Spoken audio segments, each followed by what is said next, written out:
Church, we are so happy you are here with us. Would you go ahead and stand and worship?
Thank you so much for worshiping with us this morning. You guys can have a seat and take a look at those screens.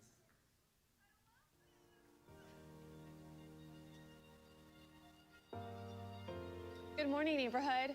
I'm Jackie, and I can't think of a better Sunday to be here. Today officially kicks off the Christmas season at Neighborhood, a season full of moments, music, and messages designed to help us all remember why Christmas matters in the first place, the hope of Jesus. If you're new around here, we'd love to meet you. When the service wraps up, take the card in front of you, fill it out, and bring it to the next lounge. It's the space to the right as you leave the auditorium. We'd love to exchange that card for a free gift, a 4-pint glass or coffee mug, as our way of saying thank you for checking out Neighborhood. While you're here, take a second to scan the QR code on that card in front of you. That will take you to our top 3 at neighborhoodchurch.org, a page we update each week with a few things to know about what's happening around here, including our festive Sundays, Christmas Eve services, and ways to make this season meaningful for your family. Next Sunday, December 14th, is our Ugly Christmas Sweater Sunday. Break out your best, worst, ugliest, and most outrageous Christmas sweater, and let's have some fun with it. And then, later in the evening is our Kid Stuff Christmas Show, a high-energy, joy-packed experience for families. We'll start under the patio at 5:30 p.m. with cupcakes and Christmas carols from the St. Paul Singers. Then at 6 p.m., we'll head inside for the biggest Christmas party ever. Kid Stuff is a strategic way to partner with parents to help them lead their kids spiritually. And everyone is invited, so invite your family and friends and all your kids' friends. Now, this Christmas season is extra meaningful because for the first time ever, Neighborhood Church is gathering as one church in 2 locations. Our Kingsburg campus is officially launching today, and that's a huge milestone in the story God is writing through this church. Your generosity fuels moments like this. When you give to the mission, you create environments where people encounter Jesus, find community, and take real next steps. If you'd like to give today, you can do that at neighborhoodchurch.org/give. Text NC Visalia to 77977 or drop your gift in the giving box as you leave. This morning, Forrest is kicking off our brand new Christmas series, The Way Home. But before he does, let's start the season at Neighborhood with a little Christmas joy with some help from our band. Again, Merry Christmas. Well, hey, just like Jackie said, we're going to be celebrating Christmas all freaking December. No, you guys can stand. Let's go. Everyone stand. We're going to have some fun with each other. Here we go. And you know it's real when we're bringing the tambourines out. So if you guys know this song, we would love for you to sing along with us.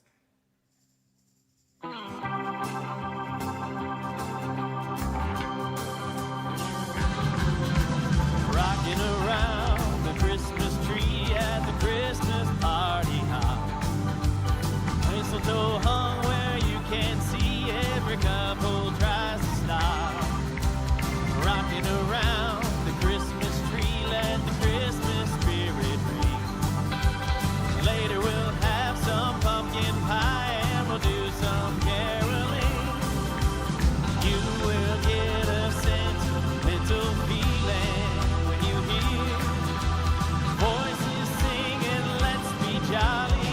Deck the halls with boughs of holly, rocking around the Christmas tree. Have a happy holiday, and everyone's dancing merrily in a new old-fashioned way.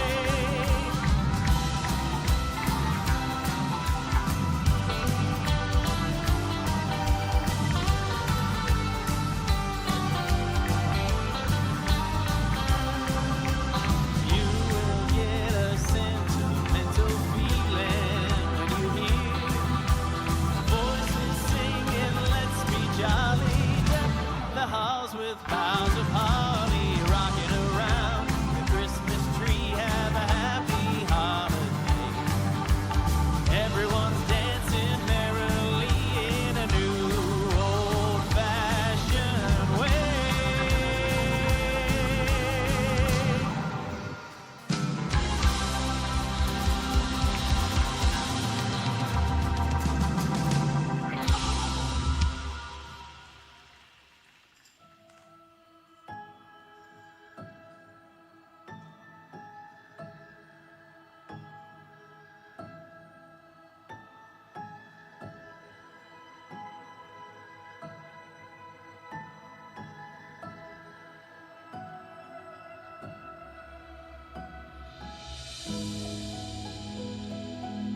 Well, good morning, neighborhood, and Merry Christmas. And a very special welcome to our campus in Kingsburg. Today is launch day, day one. Incredible. We're so excited to have you all joining us from Kingsburg. So yeah, it's exciting. And I do just want to make mention in a couple of weeks when we celebrate Christmas Eve this year, because we've now have a second location, we have 9 Christmas Eve offerings. 9 Christmas Eve offerings. So here at the Visalia campus, we start on the 23rd. We've got a couple services on Tuesday the 23rd, 4:30 and 6. Then 4 services here in Visalia on the 24th, 1:30, 3, 4:30, and 6. And then in Kingsburg on the 24th, we've got 3 services over there, 3, 4:30, and 6. So here's what you do.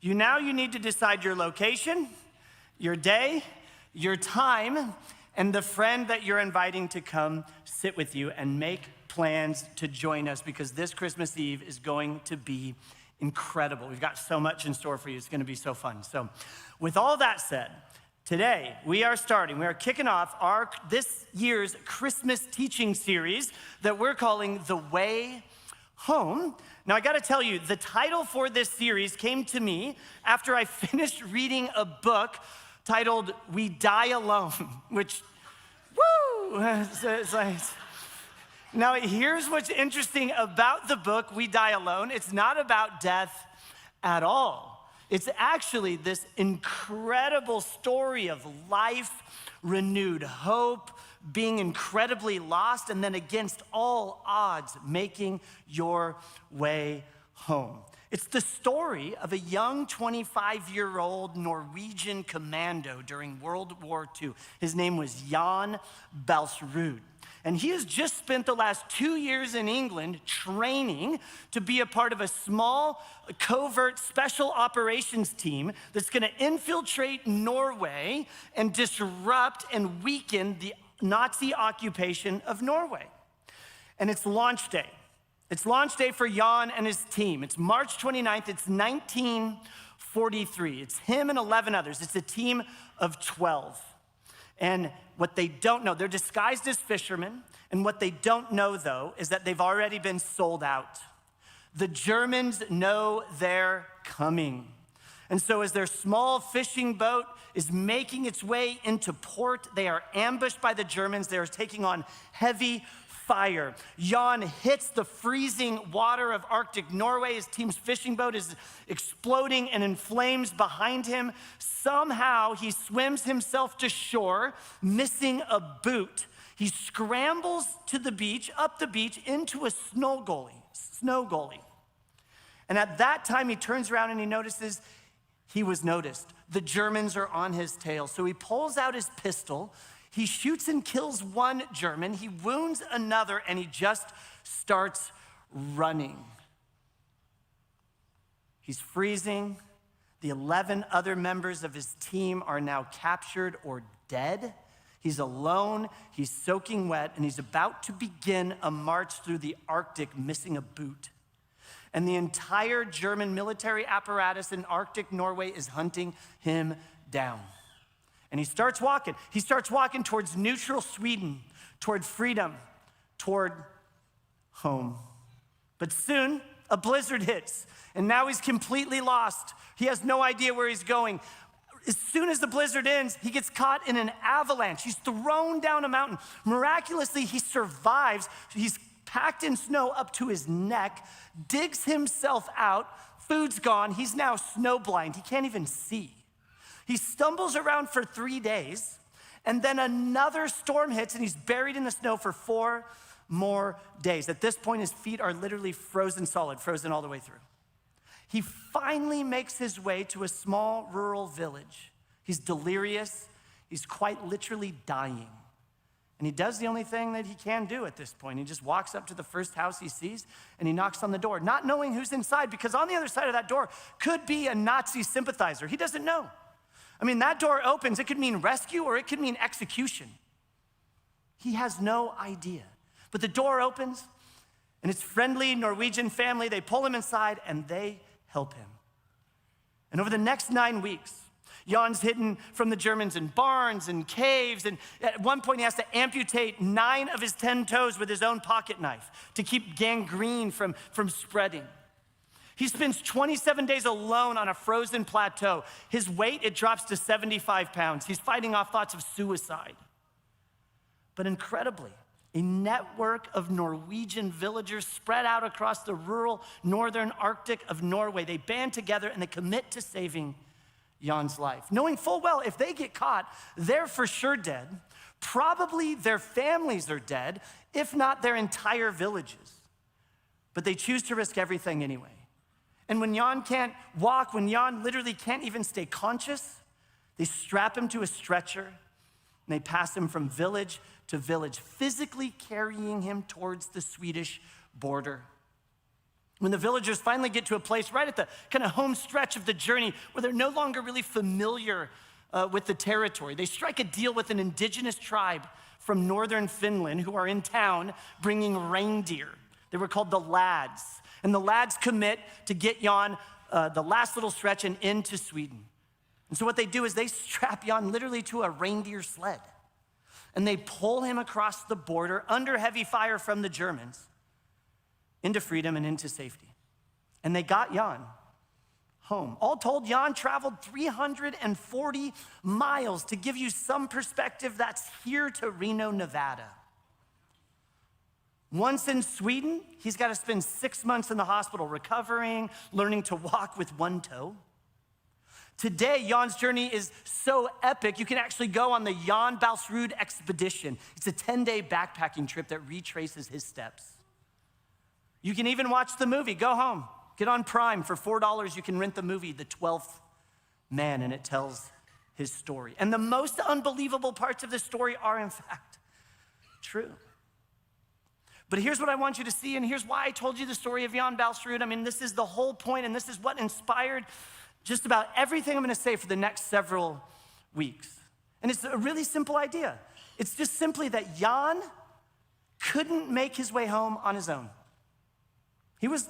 He couldn't do it. He needed help. There was no way he was making it to Sweden on his own. Someone else had to step in and become the way home for him, because he wasn't ever gonna get there on his own. He was lost, and he needed more than directions. He wasn't turned around.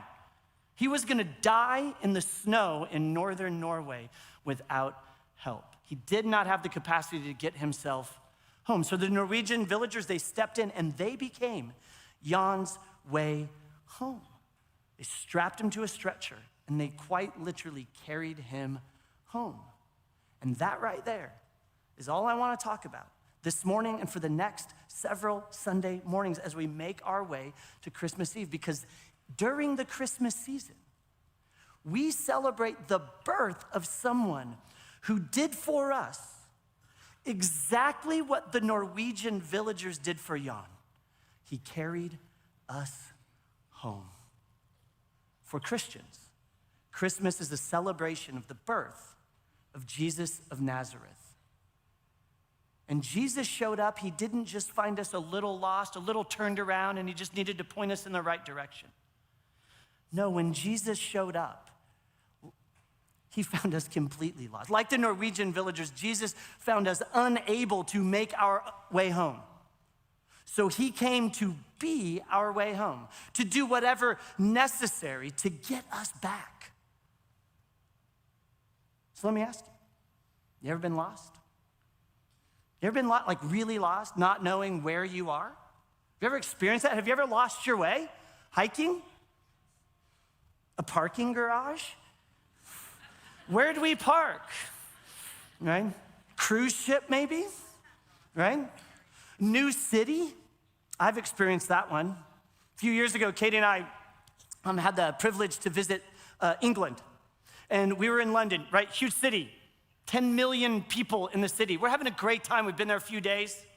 And we're starting to feel pretty confident with their subway system. It's affectionately called the Tube. Maybe you've seen in movies, right? It's always reminding you to mind the gap as you get on the London Tube. And one morning we decide we're gonna head to King's Cross train station. And this is gonna be by far the most complicated tube trip that we've attempted. right? Multiple transfers, color-coded lines, I mean, the whole thing. And we're not confident, but we feel like generally that we're headed in the right direction, which, as you'll see, actually means two very different things to Katie and I. And I've got a backpack on. And in the backpack is literally all our stuff. I mean, both cell phones, all the money, both passports. And we get on what we believe to be is the correct tube. We sit down immediately. We start second guessing, like we're definitely on the wrong tube. Like, what are we gonna do? Should we get off? Should we stay? What are we gonna do? And then this is where it all goes sideways. Without talking to me, without even so much as a glance in my direction, Katie makes an executive decision for the both of us. She decides to get off the tube and steps off, right as the doors close and the tube pulls away. Now we're staring at each other through the glass. I'm sitting in the train and she's standing on the platform, right? Her on the platform, me sliding into the darkness of a London tunnel, not knowing what is gonna happen next, right? I don't know where the tube's going. I have no idea. I certainly don't know how to get back to where I just left her, right? Excuse me. She has no phone, no money, no passport, no way to contact me at all. Panic sets in. Panic sets in. Panic is setting in mostly because at this point, I'm pretty sure this is somehow gonna be my fault, right? I mean, there's no question about it, right? In fact, ask Katie to tell you the story. Very different vibe to her version of the story, right? In fact, in her version of the story, she's not the one that got off the tube. I'm the idiot that stayed on the tube, right? Like that's it. And here's the thing, when it's like rush hour when we're doing this tube is packed. So, excuse me. As I'm pulling away, like 1,000 Londoners have seen this go down, and it's like the tube ride of shame. They're all looking at me like, I mean, they know it's my fault too, right? As it goes on. So, I mean, and here's the thing about this story. Katie steps off the tube thinking, she did not think like, I'm about to be stranded without phone identification or money. She's not thinking that. She's thinking this is the right thing to do, right? We're on the wrong tube, let's get off. Like, she was sure. Similarly, I stayed on the tube, not because I thought I'm about to lose my wife in a city of 10 million people, right? Leaving her stranded with no money, no phone, and no identification. I didn't think that. I stayed on the tube because I was pretty sure we should stay on the tube. As it turned out, we were both wrong. We were not anywhere near where we needed to be, right? And isn't that sort of the thing about getting lost? Aren't you often lost a long time before you realize you're lost? And we can lose our way more than just directionally.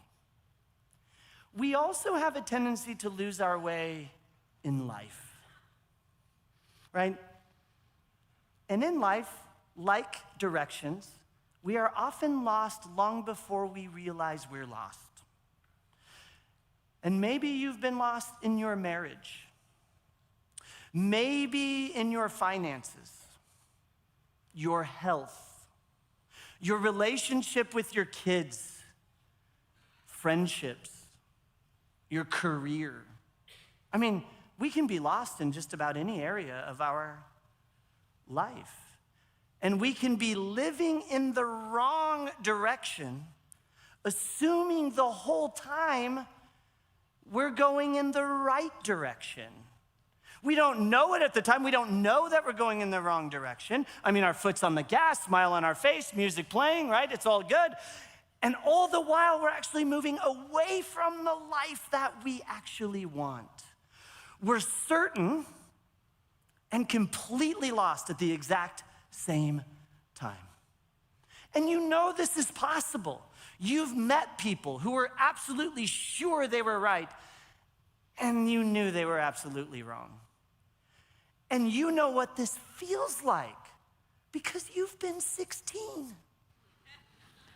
Every 16-year-old is certain and clueless. If you're here and you're 16, that's just part of it. You'll be fine.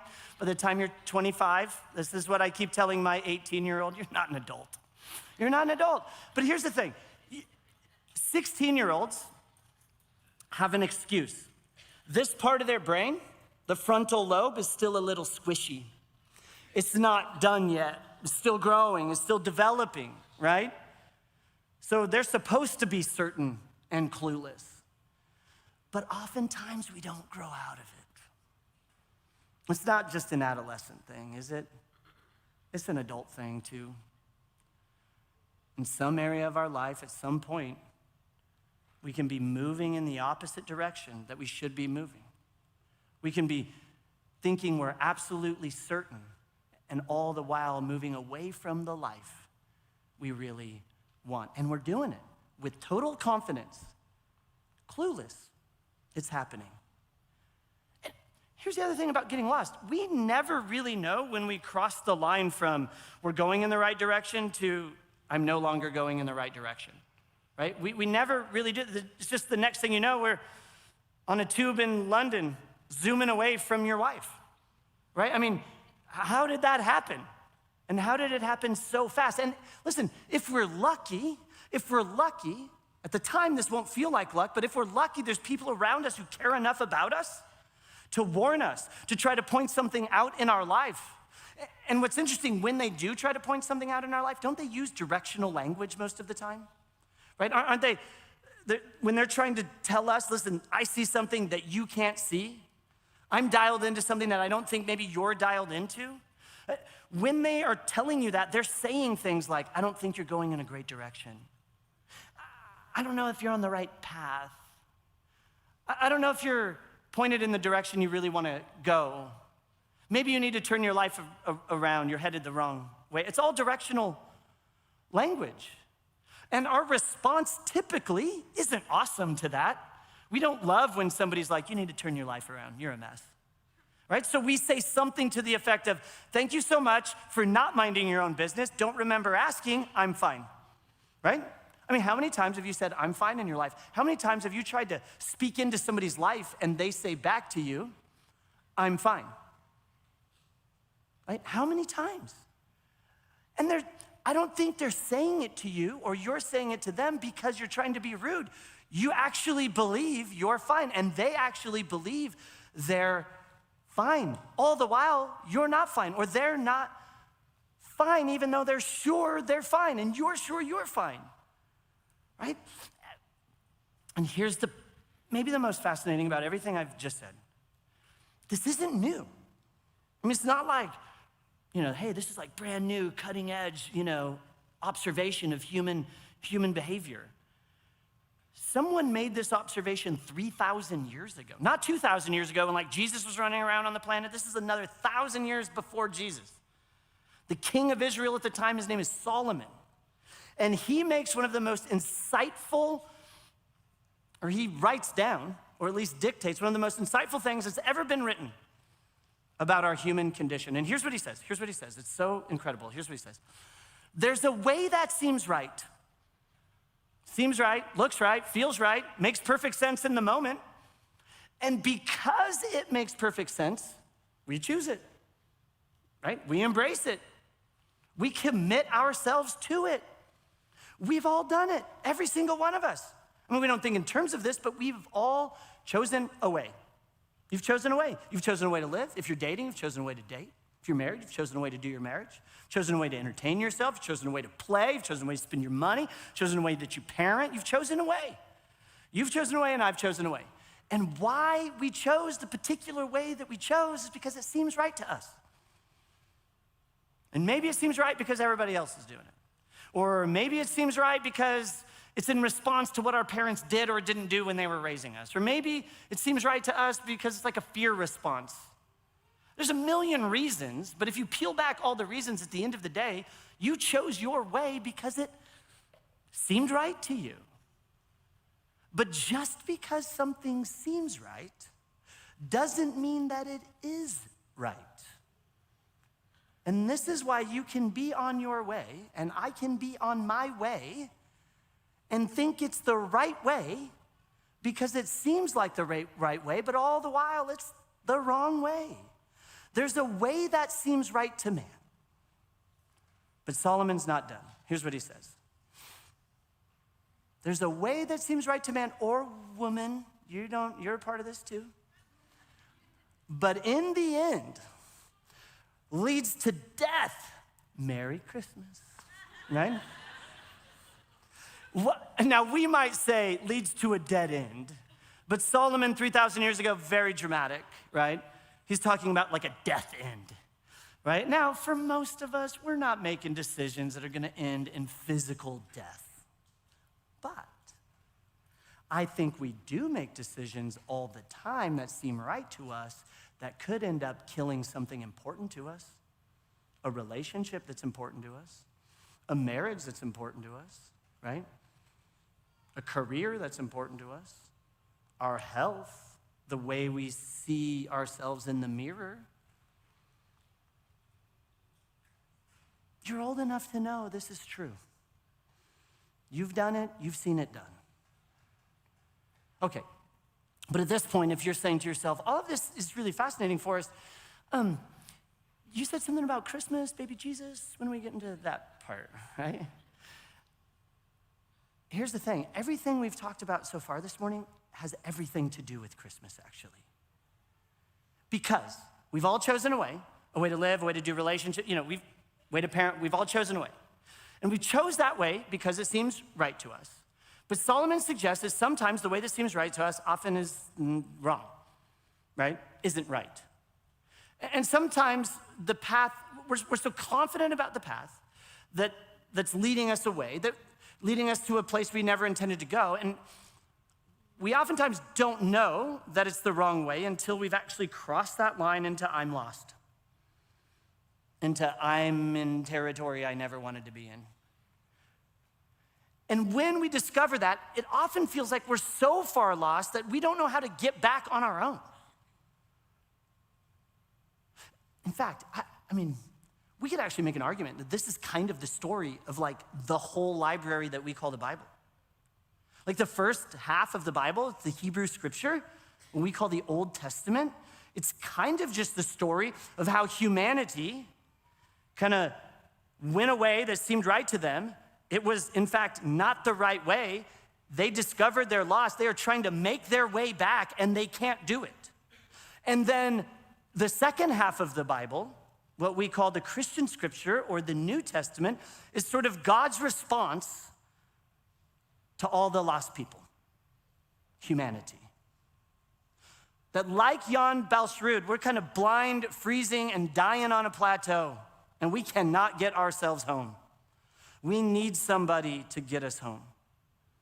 It's Katie on a platform, no money, no phone, no passport. It's me, zooming away, watching my fate disappear, right? Not knowing how to get back to her. When we lose our way, we really lose it. And we need more than directions. We need more than advice. We need somebody to come get us. And ultimately, that's the Christmas story. Because 2,000 years ago, into a world full of people who had chosen their own way and ended up lost, God didn't send directions. He didn't give us advice. He didn't just turn us around and sort of point us in the right direction. No, God's solution was to send somebody to be our way home. In fact, if I can, I just want to read for you a couple of sentences that were written by one of Jesus's closest friends, a man that knew Jesus intimately. His name was John. He shared every waking and sleeping moment with Jesus for a little over 3 years. And by the time John is writing this down, he's definitely an older man, and he's probably actually not even writing. He's dictating it to a scribe, to somebody who's writing it down for him. And he's trying to put into words what it was like to be with somebody who he was absolutely convinced was God in a body. So just picture this old man, close to the end of his life. Most of his friends are dead. He's been arrested and not arrested. His faith has made him a bit of an outlaw. And he finally I think he gets to the place where he finally like, yes, this is how I want to say it. Write this down. Here's what he said. The Word became flesh and made his dwelling among us. The Word became flesh and made the Word. Everything we've ever been taught about God, everything we'd imagine possible about the divine, became a person, moved into the neighborhood, made his home among us. And then John reminds us, I wasn't taught this. I was there.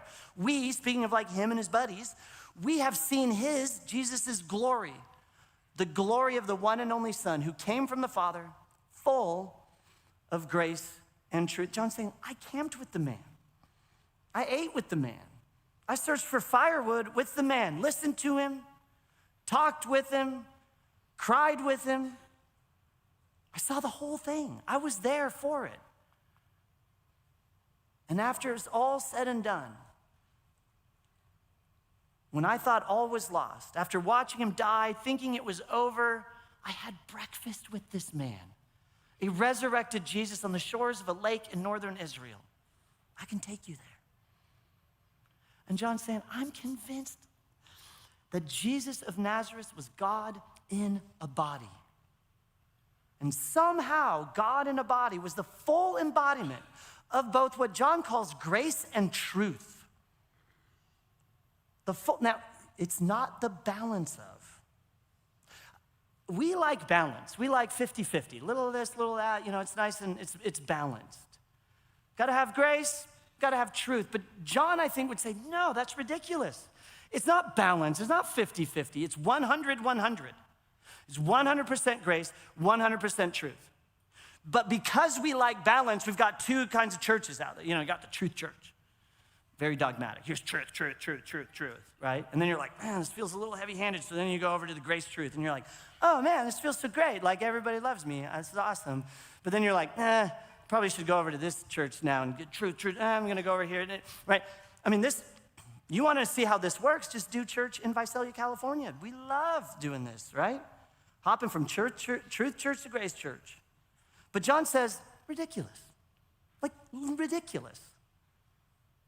It's not 50-50, it's 100-100, which is why when you're in the presence of Jesus, I think John would say, you can realize that you have been confident and clueless. You've been absolutely sure you were headed in the right direction, but you've been going in the wrong direction the whole time. You can be confronted with that reality and at the same time be embraced and loved fully in all of that mess. John says, that's what it was like to hang out with Jesus. And I didn't read about it, I lived it. And I think because John lived it, one of Jesus' most kind of famous statements made a lot more sense to John and his friends than I think it does to us. See, in the night of Jesus' arrest, and prior to his, trial and execution and all of that, he's having dinner with his friends. And he says to them, look, I'm leaving, but don't worry about it, like you know the way. You know the way. Well, they don't think they know the way. And so one guy named Thomas, he sort of speaks up and he says, yeah, we don't know the way. I mean, we don't know where you're going, so how are we supposed to know the way? And I just picture in this moment Jesus sort of smiling because he's about to leverage Thomas's question to make a broader point. And he says, friends, you actually do know the way. You're looking at the way. You've been speaking with the way. You've been traveling with, eating with, and camping with the way. After all this time, Thomas, you should know better. I am the way. I am the way. Not I know the way. Not I'll show you the way. Not I've got a great map that'll get you there. I am the way. And here's what I want us to see. When we realize we've lost our way, our typical response, 21st century sort of America, is we want to fix it. So we need a plan, an app, something, right? A list, a self-help book, 5 steps to getting back on track. But Jesus actually doesn't offer any of that. He's like, I don't have a plan for you. I have me. I just want to give you me. I became one of you so I could carry you home. And if you're thinking, well, I know, but I'll never get back. I mean, too much has happened. There's been too much damage. Too many words were said that we regret. Right? There's just too many years have gone by. There's no way we're ever getting back. To that, Jesus is like, what? I'm the way home. Just let's go. Home to where you can have peace with yourself, peace with others, peace with God. Home through the mess you're in right now. Home through the marriage that's hanging on by a thread. Home through a diagnosis. Home through grief. Home through confusion. Home to the life you dreamt of, but the one that you've been undermining because you saw a way that seemed right to you, and in fact, it's been completely wrong. Like the Norwegian villagers who carried Jan on a stretcher across the mountains, Jesus doesn't point us towards home. He carries us there. God sent Jesus because we all have chosen a way, and it seemed right to us, and now we're lost. And he doesn't want us to ask the question, how do I fix it? I think Jesus would rather us ask this: who should I trust to lead me home? And Jesus is just saying, trust me. I mean, that is the message of Christ. Trust me. Follow me. I'll carry you home. And I know life feels like you're under attack and the Germans are on your tail, but I will get you home. And here's the amazing thing about Jesus' invitation. It's like a standing invitation. It's not a, why don't you get your life figured out a little bit? Let's clean it up a little bit, and then we can work this out, and then I'll get you home. No, it's just like, just start trusting me. You don't have to clean yourself up first. You don't have to get it figured out first. Jesus just like, just say yes. I mean, you've already tried to work out your life on your own. How'd that go for you? And it's not going great. Jesus' invitation is just so simple. It's just a decision to follow, to surrender, to stop saying, how can I fix this? And just start saying, who can I trust? And to trust him. Maybe it just begins with a prayer, a simple prayer. Something like this. Jesus, show me your will for my life. I've tried the way that seems right to me. Show me your way. I mean, you could pray that prayer today. Jesus, show me your will for my life. I've tried the way that seemed right to me. Show me your way. At Christmas, we celebrate the divine becoming one of us so he could carry us home. The Word, the divine, became flesh, became us, lived among us.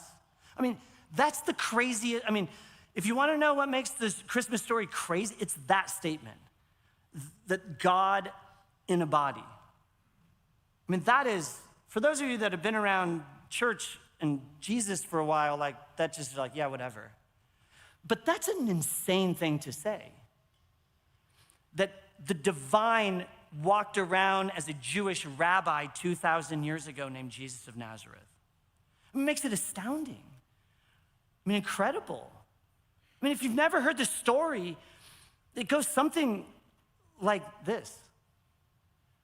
In those days, Caesar Augustus issued a decree that a census should be taken of the entire Roman world.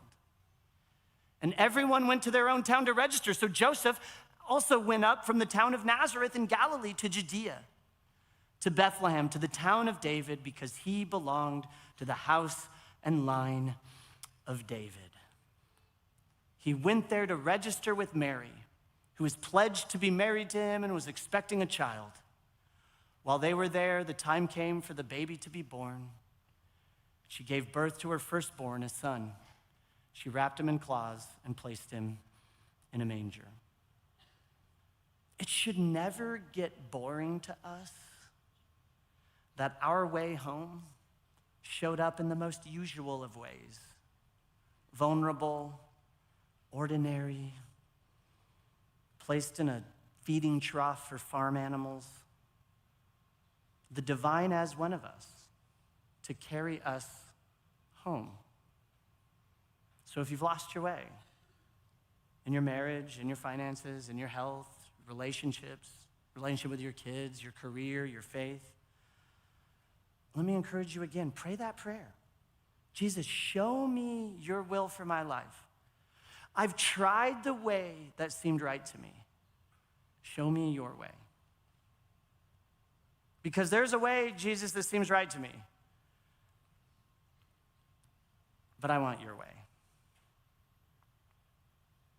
I want to follow you. I need could you carry me home? I mean, that's the Christmas story. And that's what we're going to talk about for the next 2 weeks. So don't miss any of the Sundays. It's going to be incredible. And also don't forget that next week you're supposed to wear your ugly Christmas sweater. So don't forget that either. And also, if you're a guest with us, right after I pray, we have a New Here hub out on the patio, and we'd love for you to go there. You can grab a pint glass or a coffee mug, and we just want to say hi. If you need prayer, over to my left, down up front, we would love to pray with you. With that said, we doing okay? Yeah? All right. So let me pray for us, and we'll get out of here. Jesus, thanks so much for Christmas. There's no question we've chosen a way that seemed right to us and has most definitely turned out to be wrong. We need your help to get home. We're not a little lost. We're all the way lost, and we need you to carry us.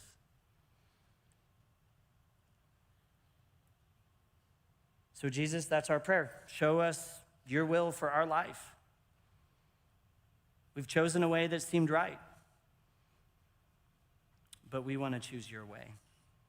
Jesus, we love you, and it's in your name we pray. Amen. Thanks, guys. Have a good week.